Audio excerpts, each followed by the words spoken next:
ప్రాపంచిక ఆత్మ ద్వితీయ మనసు నుండి విడిపోయి హృదయంలో స్థిరంగా ఉన్నప్పుడు ధ్యాన కోరిక కూడా మనసుతో పాటు విడిపోతుంది.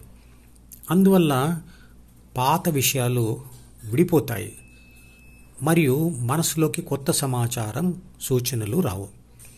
అలాంటి యోగి సుఖ దుఃఖాలు, రాగద్వేషాలు మరియు హర్ష శోకాలు లాంటి ద్వంద్వ భావోద్వేగాలకు అతీతంగా ఉంటాడు. ఎందుకంటే అవన్నీ కూడా ఉండేది ద్వితీయ మనసులోనే కాబట్టి. ధ్యానం కూడా అలవాటుగా జరిగిపోతూనే ఉంటుంది. ఒకప్పుడు మన దేశంలో మంచితనం, న్యాయం, ధర్మం, మంచి గుణాల గురించి మన శాస్త్రాలను ఉదహరిస్తూ చెప్పగలిగేది గుడిలో ఉండేటువంటి పూజారి లేదా పురోహిత వ్యవస్థ మాత్రమే.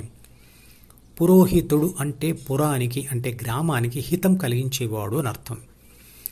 గుడిలో పూజారి మరియు పురోహితుడు కూడా యోగి అయి ఉంటాడు. యోగి అయి ఉండాలి కూడా.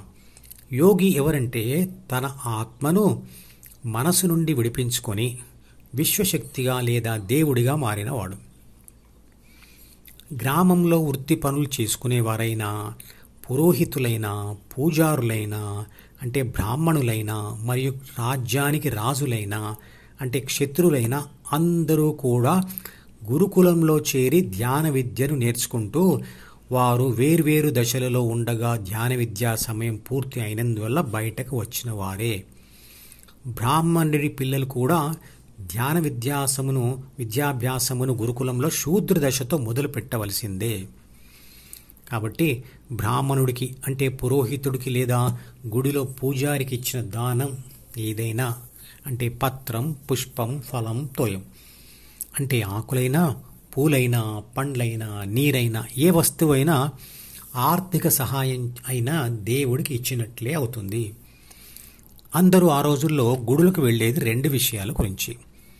ఒకటి, యోగి లేదా పూజారి సమక్షంలో ఉంటూ అతని గుణాలను అబ్జర్వ్ చేయడం మరియు వాటిని తాను కూడబెట్టుకోవడం అంటే అబ్జర్వేషన్ అండ్ అక్విజిషన్. ఈ రెండు పనులు ధ్యాన విద్య యొక్క శూద్ర మరియు వైశ్య దశలలో ఉన్నవారు చేయవలసింది. రెండవది, ఆ గుడిలో ఉన్నటువంటి దేవుడి విగ్రహాన్ని మనసులో నిలుపుకోవడం అంటే ప్రతిష్ఠించడం కోసం గుడికి వెళ్ళేవాళ్ళు. అది తర్వాత దశలో అంటే క్షత్రియ దశలో ధ్యాన సమయంలో నామజపంతో పాటుగా చేయబోయే రూపస్మరణకు ఉపయోగపడే అంశమవుతుంది. భక్తురాలైన మీరాబాయి అదే పద్ధతిలో కృష్ణుడి రూపాన్ని తన మనసులో ప్రతిష్ఠించుకుంది. నిరాకారుడైన పరమాత్మ లేదా విశ్వశక్తికి విగ్రహ రూపం ఎందుకు ఇచ్చుకున్నామంటే ధ్యాస దాని మీద నిలపడానికి. ఈ విషయం గురించి ఇదివరకు చేసిన అనేక వీడియోలలో వివరణ ఇవ్వబడింది. నామజపం మరియు రూపస్మరణ ధ్యానంలో విగ్రహం యొక్క అవసరం ఉంటుంది. అది కూడా ధ్యాన ప్రక్రియలో ఒక భాగమే. సమాజంలోని ప్రతి వ్యక్తి తను ఉన్న చోట గుడులకు వెళ్ళడం వలన అక్కడ తెలుసుకున్న ధర్మాన్ని, న్యాయాన్ని పాటించేవాడు. మరియు గురుకులంలో నేర్చుకున్న ధ్యాన పద్ధతి ప్రకారంగా నామజపం ప్లస్ రూపస్మరణ ధ్యానం తప్పకుండా చేసేవాడు. అందువల్ల హిందూ సమాజం మొత్తం ధర్మబద్ధంగా నడిచింది. ధ్యాన ప్రక్రియ నిర్విఘ్నంగా నడిచింది.